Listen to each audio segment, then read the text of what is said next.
지난 3월 한국주택토지개발공사 직원들 몇 명이서 내부 정보를 이용해서 신도시 계획을 미리 알고 그 지역의 부동산을 대거 사들이는 그런 일들이 발생했어요.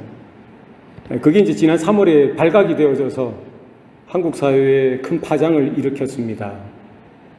한국주택토지공사 하면은 공적인 일들을 맡는 기업인가요?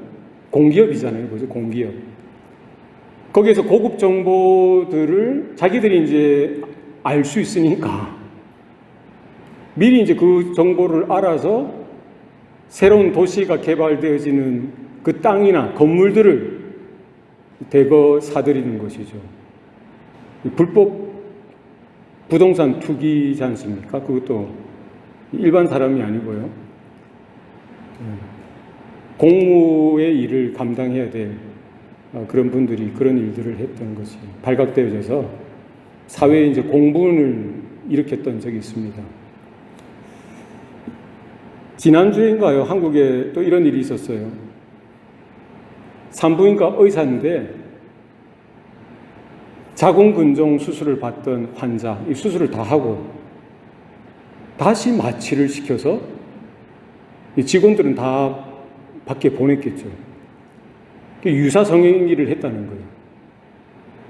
그 수술실에 CCTV는 없었죠. 그래도 그 범행을 잡을 수 있었던 게 마취가 빨리 깨버린 거예요, 환자가. 그래서 그 몹쓸 짓을 하는 그것을 바로 잡아서 경찰에 고발하고 나중에 알고 보니까 그 환자의 몸에 그 의사의 DNA가 발견되어져서 증거가 확고하니까 체포되어지는 그런 일들이 있었습니다. 이런 일들, 빙산의 일각이죠. 발각이 되었기 때문에 어떻게 하다 보니까 드러났기 때문에 그런 부끄러운 일들, 몹쓸 짓들, 정말 사회 공동체의 지탄을 받을 그런 일들이 드러났기 때문에 알 수 있는 거지요. 드러나지 않는 수많은 일들이 우리 주변에 미국이라고 왜 없겠습니까? 잘 사는 나라는 잘 사는 나라대로 또 못 사는 나라는 못 사는 나라대로 어디든지 이런 일들이 있다는 거예요. 여러분, 이런 뉴스들을 접할 때 어떤 마음이 드십니까? 어떤 생각이 드세요? 저런 폐 죽일 놈들이 있나? 저런 못된 놈들이 있나? 뭐 저게 인간이야? 어째 저런 사람이 저 자리에 앉아가지고 그런 고급 정보를 이용해서 땅 투기를 하고 그런 몹쓸 짓을 하고 그렇게 공부를 열심히 해서 의대에 가서 의사까지 되어서는 자신의 그 탐욕, 정욕을 채우기 위해서 욕망을 채우기 위해서 그 환자, 저항할 수 없는 그 환자를 돌보고 보호해야 함에도 불구하고 그런 몹쓸 짓을 하는 이런 사태, 사건들을 보면서 여러분은 어떤 생각이 드십니까? 공분이 일어나요. 분노가 일어납니다. 그죠?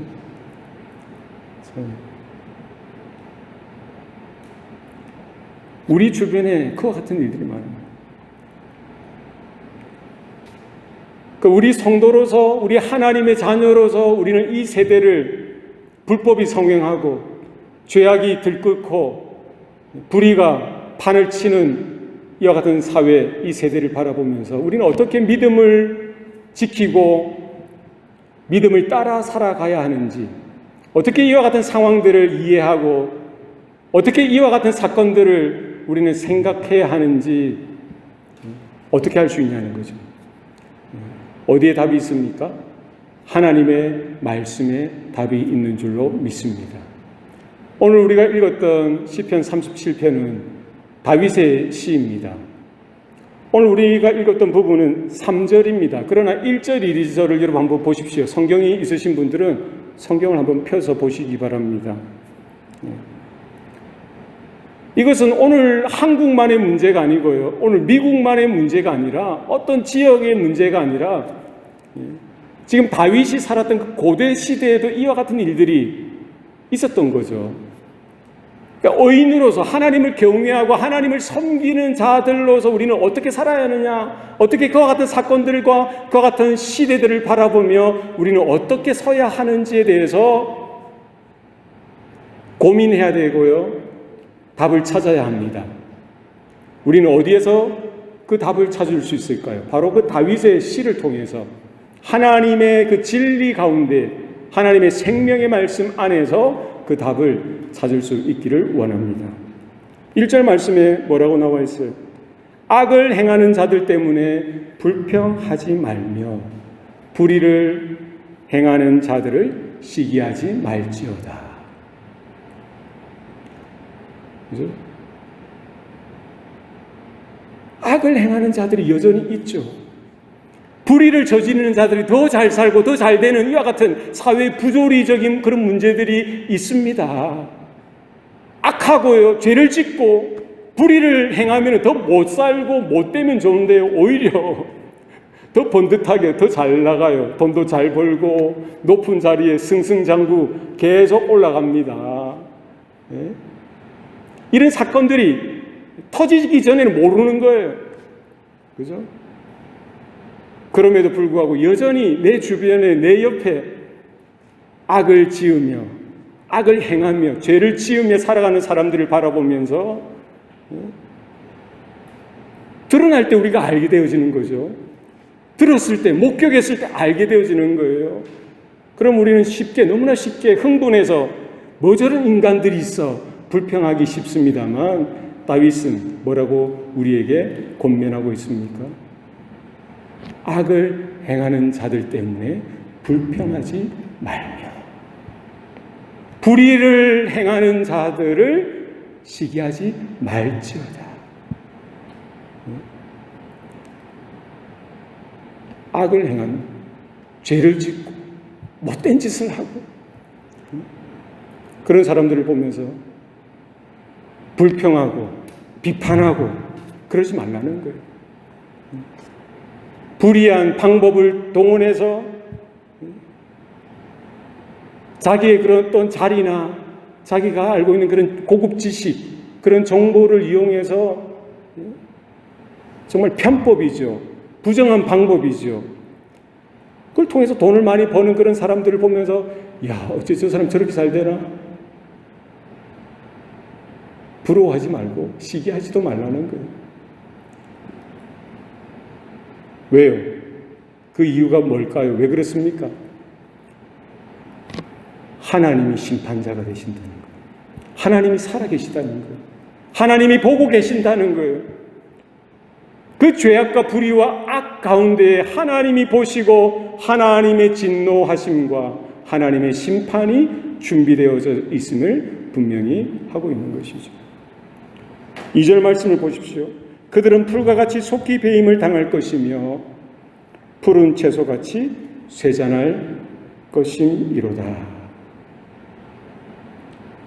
여러분, 잡초들 집에 잡초들 어디 금방 배잖아요.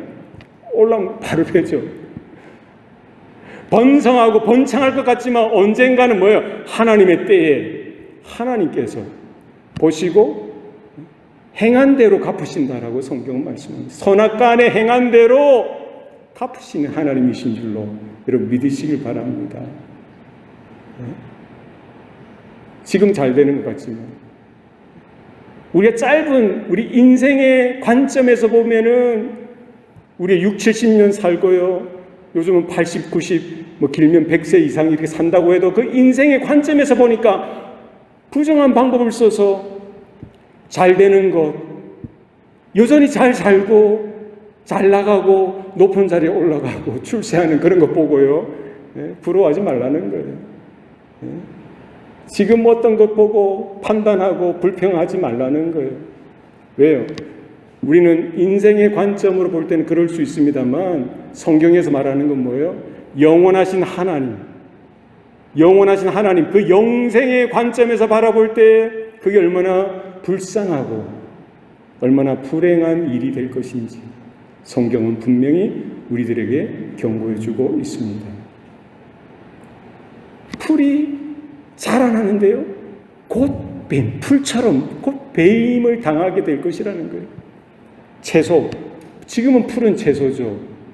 여러분, 우리는 지금 얼마나 좋습니까? 냉장고가 있어서 냉장고에 보관하면 신선하게 유지할 수 있죠. 그러나 지금도 그래요. 만약에 유대 땅에 가서, 우리 캘리포니아도 그렇지 않습니까? 만약에 냉장고가 없는, 이 성경이 기록될 당시엔 냉장고가 어디 있었어요, 그죠? 예? 채소 금방은 싱싱하지만 그 뜨거운 떼약볕, 그 열기 속에서 금방 사그라드는 거예요. 금방 쇠잔해지는 거예요. 누가 그렇다는 거예요? 악을 행하고 불의를 일삼는, 편법을 일삼는 인생들이 그럴 수밖에 없다는 거예요. 그렇기 때문에 우리는 뭐예요? 눈에 보이는 그런 현상이나 사건을 바라보면서 불평하고 그들을 비판하고 비난하고 하는 그 반열에 설 필요가 없다. 서서는 안 된다는 거예요. 그 일은 누가 하시는 거예요? 하나님께서 하시는 줄 믿으시길 바랍니다.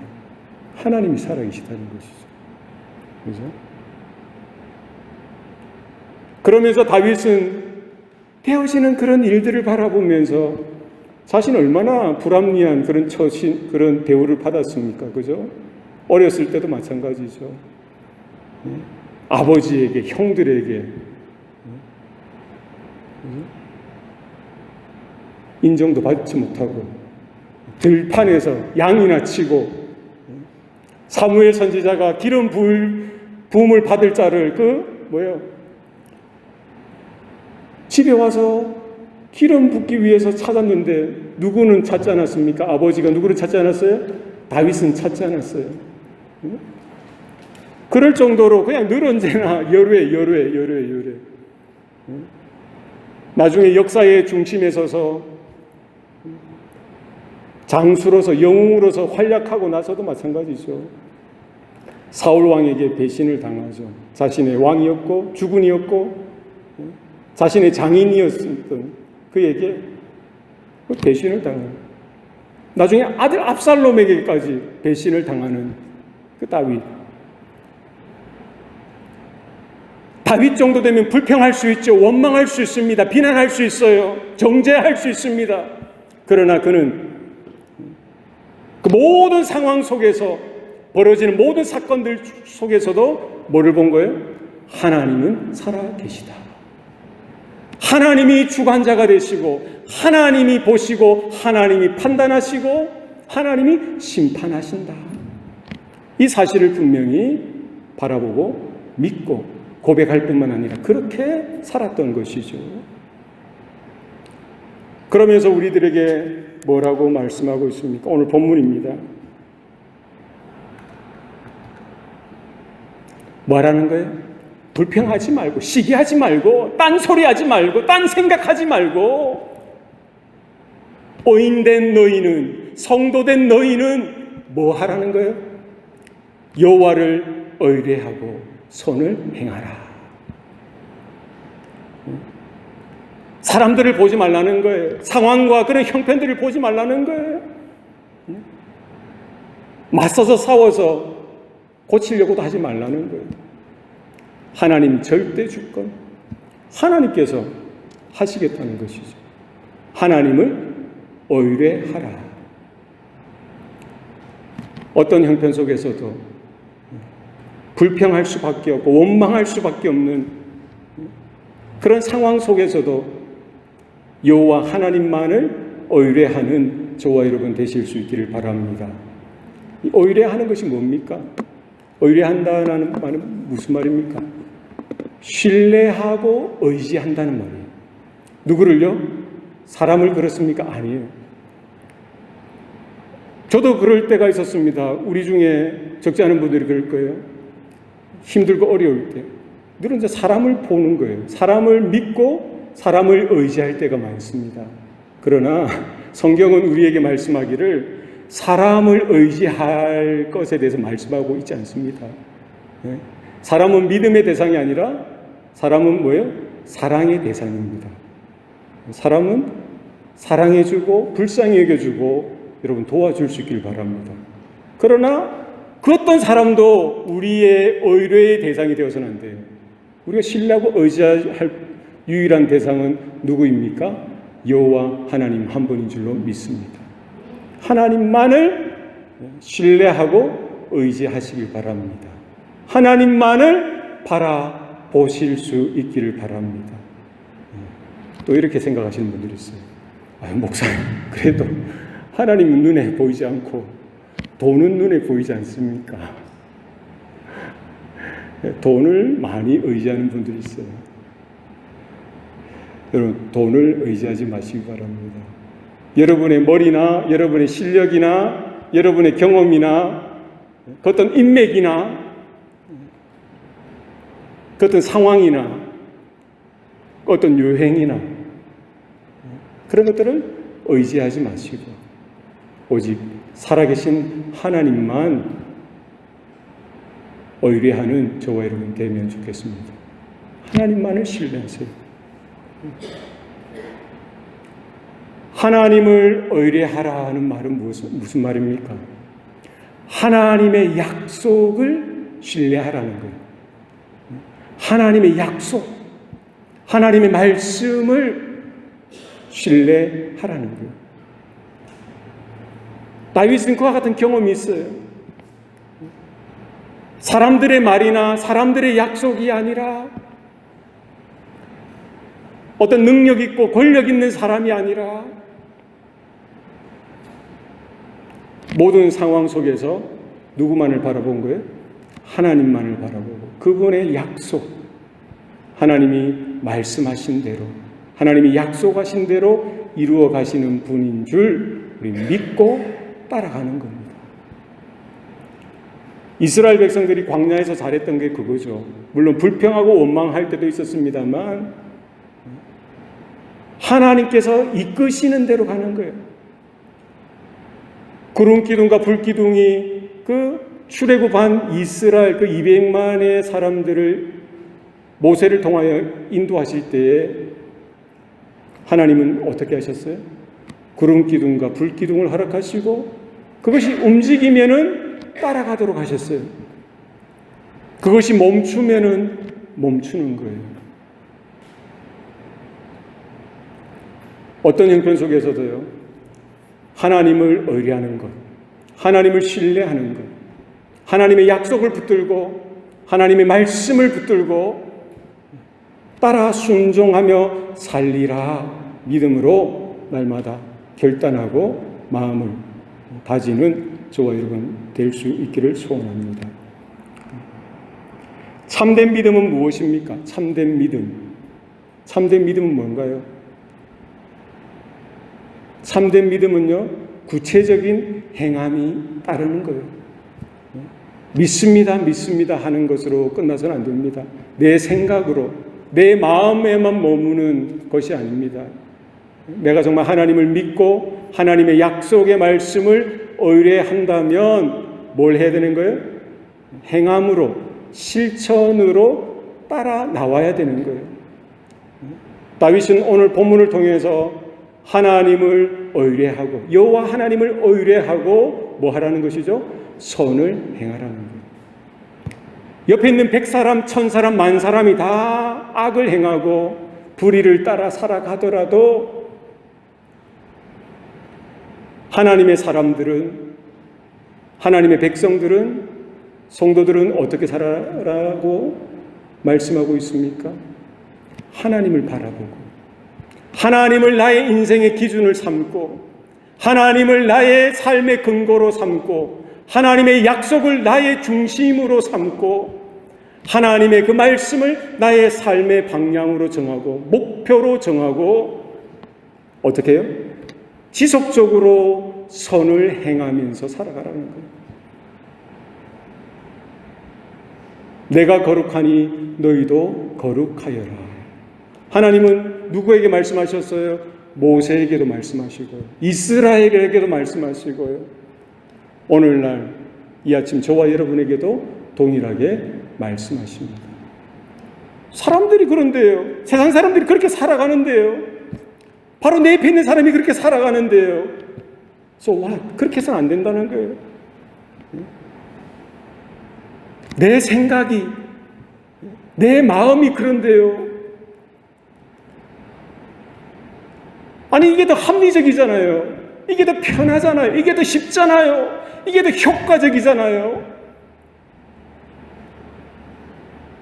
그렇다고 해서 불의한 방법으로, 불의한 길로, 악을 저지르는 길로 가서는 안 된다는 거예요. 우리의 생각과 선택과 결정, 그리고 행함의 기준은 뭐예요? 하나님께 있다는 거예요. 하나님의 말씀에 있다는 거예요. 하나님을 의뢰하면은요, 하나님을 신뢰하면은, 하나님의 약속을 나의 생명으로 받으면 우리는 어떨 수밖에 없어요? 어떻게 할 수밖에 없습니까? 선을 행할 수밖에 없는 거예요. 하나님은 선하신 분이신 줄로 믿습니다. 하나님은 좋으신 하나님이십니다.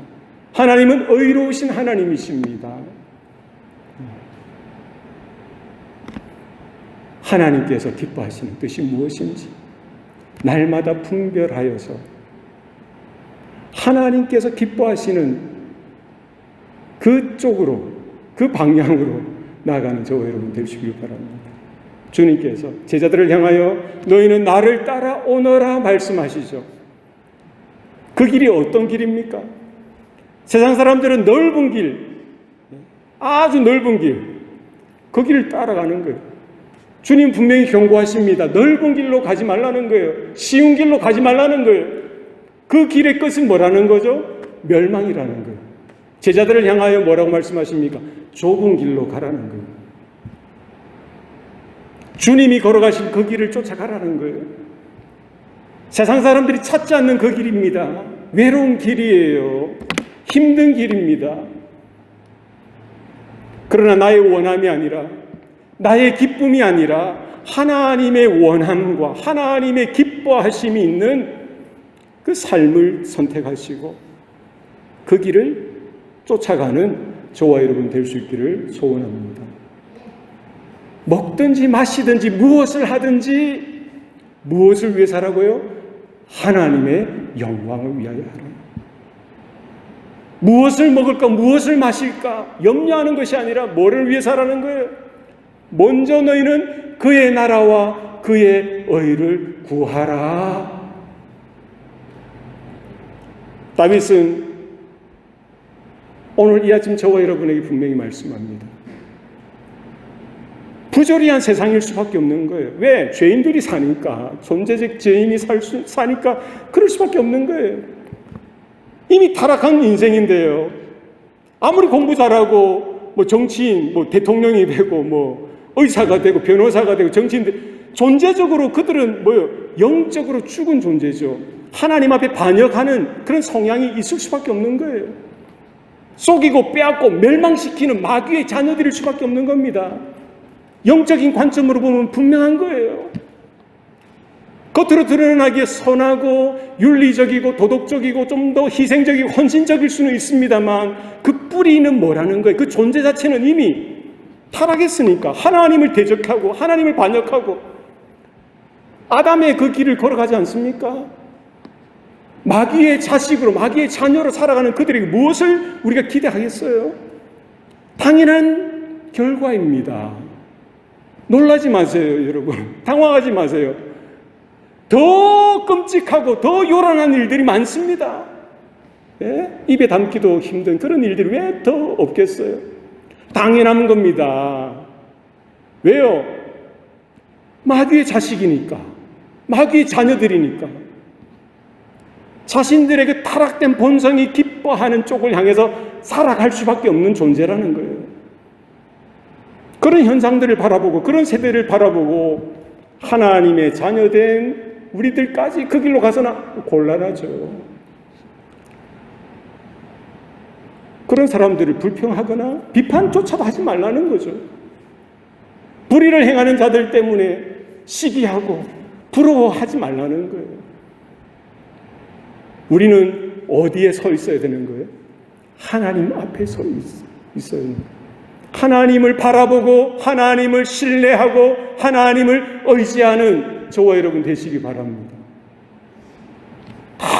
만 사람이 넘어지 꼬꾸라져도요, 여러분 한 사람은 하나님 앞에 손 들고 서시기 바랍니다.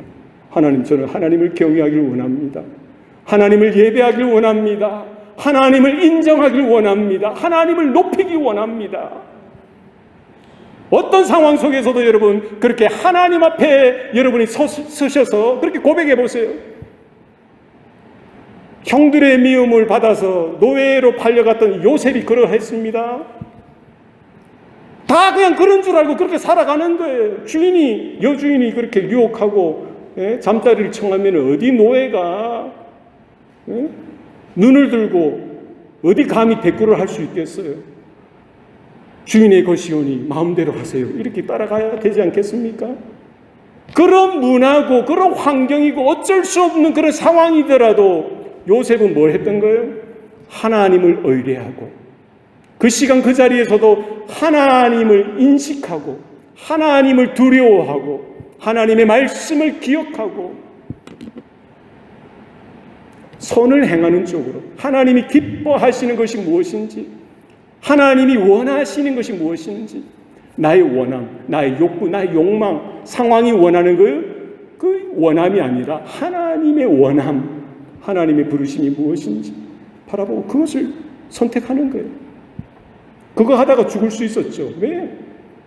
그러나 내 생명까지 들여서 그렇게 하겠다는 거예요. 다윗도 그렇게 했습니다.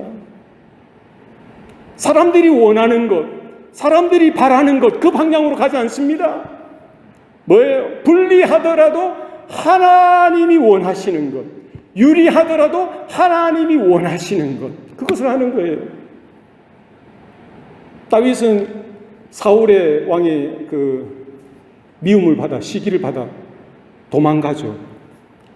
광야에서 패배자죠. 자기를 따르는 군사 몇 명 데리고 막 도망다니는 거예요. 사울은 최고 선두에 서서 선봉에 서서 그 충신이었던 다윗을 죽이려고 추적조에 그가 같이 지휘하면서 따라 나섭니다. 사울이 동굴에 들어와서요 볼일을 볼 때도 있었고 잠에 들었을 때도 있어요. 이런 기회가 있었습니다. 그 충신 다윗의 신하가 뭐라고 합니까? 주인이여, 하나님이 주신 절호의 기회입니다. 그의 생명을 취하소서. 다윗은 뭐라고 합니까? 아니라는 거예요. 하나님을 심판자 되시는 주관자 되신 하나님이 있는데 내가 어떻게 심판자가 돼서 그의 목숨을 빼앗겠느냐? 누구에게 맡기는 거예요? 그 원수잖아요. 전쟁과 같은 상황이잖아요. 그럼에도 불구하고 다윗은 뭐 했던 거예요? 하나님을 경외하고 하나님을 의뢰하고 하나님 앞에서의 삶을 살아드렸던 것이죠. 하나님을 의뢰하고 선을 행하는 저와 여러분 될 수 있기를 소원합니다. 오늘 이어서 땅에 머무는 동안 그의 성실을 먹을거리로 삼을지어다라고 했습니다. 땅에 머무는 동안 먹을거리로 삼을지어다.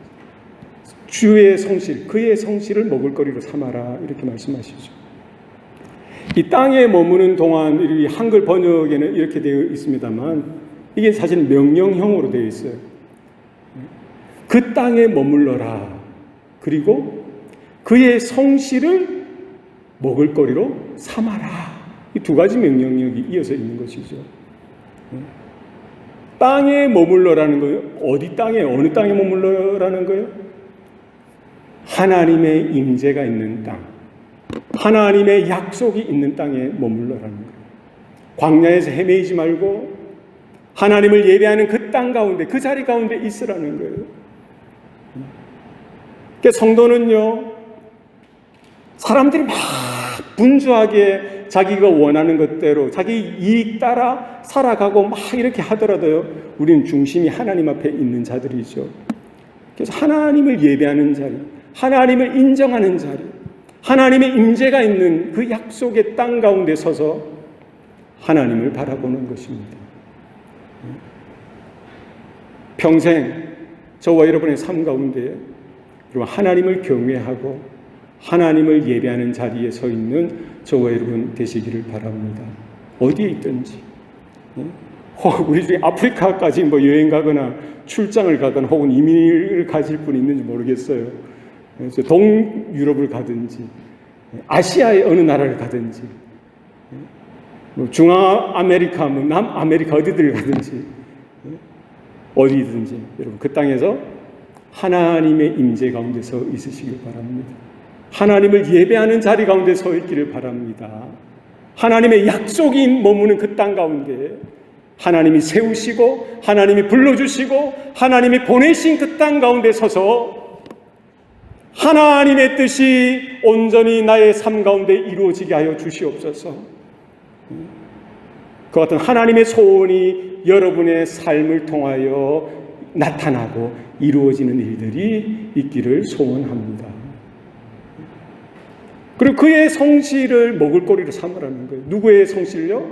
하나님의 성실, 하나님의 인자하심, 하나님의 은혜, 하나님의 복을 나의 먹을거리로 삼으라는 거예요. 먹을거리는 뭡니까? 천하장사도 3일만 굶으면 3일 짧은가요? 한 일주일 굶으면 어떨까요? 기진맥진합니다. 누구도 장사라도 먹어야 되는 거예요. 몇 끼, 세 끼는 아니더라도 두 끼라도 먹어야 살죠. 힘을 쓰죠. 먹을 거리로 삼는 거예요. 필요한 겁니다. 필수적인 거예요. 하루라도 빼먹을 수 없는 겁니다. 내 생명을 유지하고요. 나에게 힘을 주고 내가 살아갈 수 있는 근거가 되어지고 힘이 되어지는 것. 그게 먹을 거리지 않습니까? 얼마나 먹을 게 많아요. 다윗에게도 이제 왕이 된 다윗에게 얼마나 먹을 거리가 많겠어요. 산의 진미가 펼쳐져 있지 않습니까? 그러나 다윗은 뭐예요? 그런 게 문제가 아니라 무엇을 먹을까 무엇을 마실까 이것이 아니라 뭐예요? 주의 성실을 먹을 거리로 삼아요. 하나님의 인자하심과 하나님의 은혜로우심과 하나님의 신실하신 그 신실함, 그 하나님의 성실하심, 하나님이 말씀하신 대로 이루어 가시고 하나님이 약속하신 대로 갚아주시고 하나님이 행하시는 그 하나님의 성실하심, 하나님의 자비로우심, 하나님의 사랑, 그 하나님의 좋은 것들을 우리의 먹을거리로, 우리가 살아가는 힘으로, 내가 존재하는 힘으로, 내가 버텨내고 내가 생존해 가는 힘으로 삼으라는 거예요. 여기 유학생들이 많은데요. 홀홀단신, 물론 이제 한국에서는 군대도 가지만 이렇게 엄마 아빠 떠나서 유학 온 거 얼마나 특별한 기회입니까? 여러분, 이런 시간 속에서 살아계신 하나님, 그분의 은혜를, 그분의 신실하심을 여러분의 먹을거리로 삼을 수 있기를 바랍니다. 아멘입니까? 못 알아들어도 괜찮아요. 제가 이해합니다. 왜냐하면 평생 처음 교회에 왔는데 지난주에 저희 아내가 한 친구에게 복음을 증거했는데 이 교회 용어를 잘 이해가 안 되는 거죠. 구속이 뭔지, 구원이 뭔지, 영접이 뭔지. 괜찮아요. 하나님은 다 아십니다.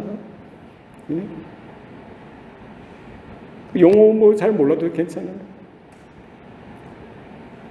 중요한 것은 하나님이 여러분 한 분 한 분을 너무나 사랑하신다.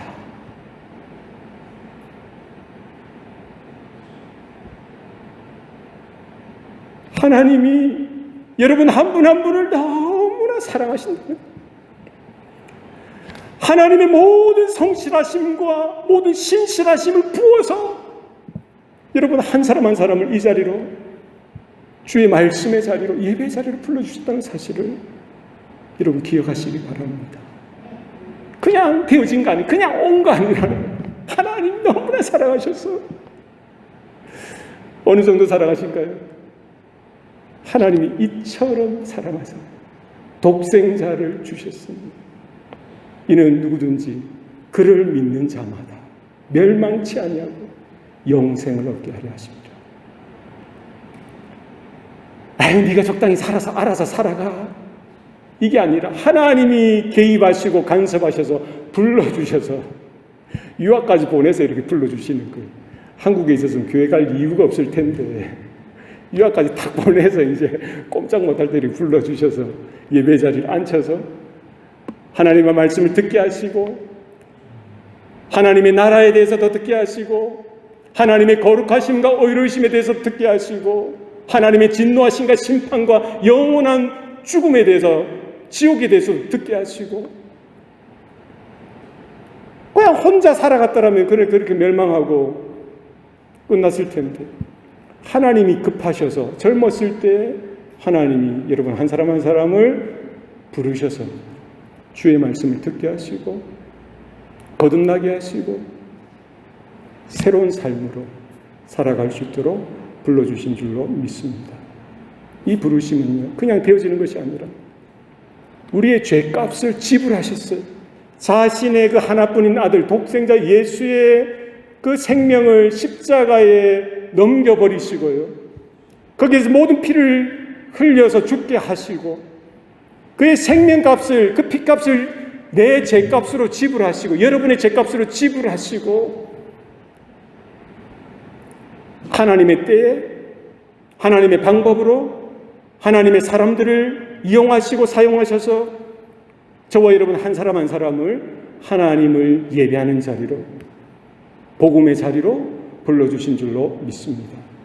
하나님이 성실하시다. 사람은 한 번 내뱉고요. 저도 그렇죠. 그럴 때가 많습니다. 약속하고 한 번 내뱉고 쉽게 잊어버려요. 내 편할 때는 그렇게 하는 거예요. 내 원하는 대로 하는 거죠. 그러나 하나님은 결코 그러신 법이 없습니다. 영원 전부터 계획하셨던 하나님께서 이제 때가 되어서 저와 여러분을 하나님의 그 은혜의 자리로 생명의 자리로 불러주셨다는 사실을 기억하시고 이제 이 땅을 살아가면서 이 세상을 바라보면서 일비하는 것이 아니라 우리 하나님을 바라보면서 영생의 관점에서 바라보며 사람들은 불평하고 원망하고 비난하고 정죄하고 저주를 퍼부을 수도 있습니다만 우리는 그 대열에 서는 것이 아니라 성도들은 뭐라는 거예요? 그럼에도 불구하고 우리는 하나님을 인정하고 하나님의 살아계심을 바라보면서 하나님을 의뢰하고 선을 행하는 쪽으로 하나님이 서 있으라는 그 땅 가운데 예배자로 서서 하나님의 성실하심을 나의 전부로 받아서 나의 생명으로 받아서 나의 생명의 근원으로 받아서 하나님이 기뻐하시는 하나님을 영화롭게 하는 하나님을 높여드리는 그 어떤 다윗이 행했던 그와 같은 삶처럼 우리도 그와 같이 그 길을 하나님 편을 선택해서 그 길을 걸어가고 그 길을 달려가는 저와 여러분 다 되시기를 축복합니다. 기도하시겠습니다. 살아계신 아버지 하나님, 오늘도 우리에게 생명의 말씀을 허락하여 주시고 영원 전부터 계획하셨던 그 하나님의 계획하심 따라 하나님의 성실하심 가운데 하나님의 신실하심 가운데 하나님의 때가 되어서 우리 한 사람 한 사람을 주님 앞으로 또 생명의 자리로 불러주시니 감사합니다. 우리 가운데 믿음이 일어나게 하여 주시고 우리 가운데 거듭남의 역사가 나타나게 하여 주시고 우리의 삶이 변화되어지게 하여 주셔서 정말 성령의 충만함으로 정말 하나님의 부르심의 소망이 무엇인지를 보게 하여 주시고 하나님의 그 사랑하심과 자비로우신 은혜가 얼마나 큰지를 바라볼 수 있게 하여 주셔서 우리의 남은 평생 이제는 나의 원함이 아니라 하나님의 원함을 따라 하나님의 기뻐하심을 따라 살아드리는 주의 성도들, 주의 자녀들 다 될 수 있도록 주님 축복하여 주시옵소서. 모든 것 감사드리옵고 예수님 이름으로 기도드리옵나이다. 아멘.